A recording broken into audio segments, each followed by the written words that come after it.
I just wanted to take a moment to say happy Easter. This is such an interesting time that today is Good Friday, and then the height of this whole virus thing is happening this weekend in all likelihood. And there's so many parallels that in a dark day like today with the virus stuff going on and death at its peak, that there was a day a long time ago when there was a lot of hope placed in a man named Jesus who ended up dying on a cross. And that day, I think that it's probably fair to say a lot of people lost hope and thought that that was the end of the story.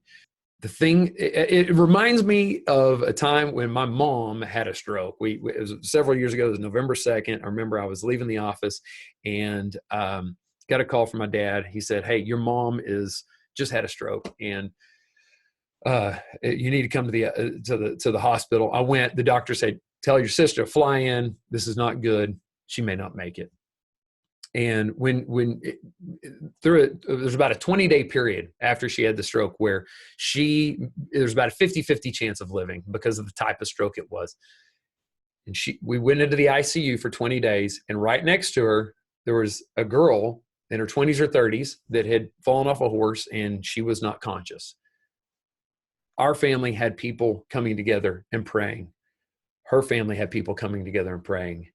And I just have to say, in the midst of that dark, dark time, there were some really incredible things that happened. Just like right now, I'm seeing some incredible things happen. I saw people spending time with family, doing favors for people, and I see some inspiring stuff happening. Just like in the midst of that, I remember thinking in that moment, there were awesome things. Our family came together.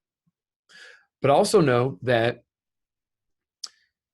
my mom made a full recovery, but the girl next door didn't. And I remember thinking, what was the point of me praying when my faith, I know, wasn't any stronger than the faith of the people next door? And their loved one died and mine didn't.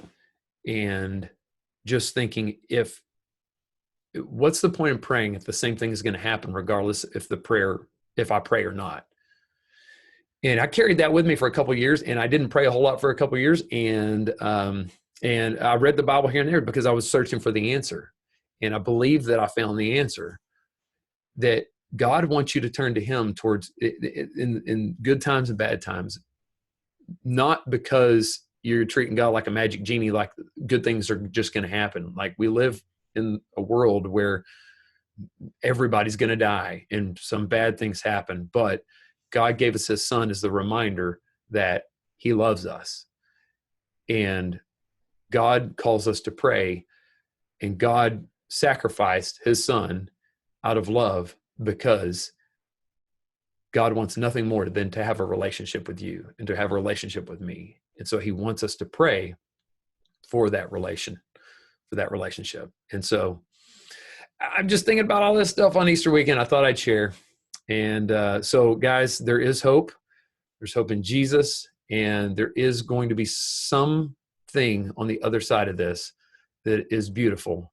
It is temporary. We all need each other.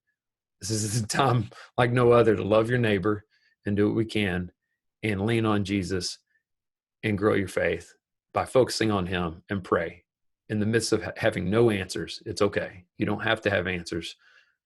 And sometimes the faith, it's hard to feel, but turn towards God and we will be able to get through it. And there is hope because there's Jesus Christ. Happy Easter.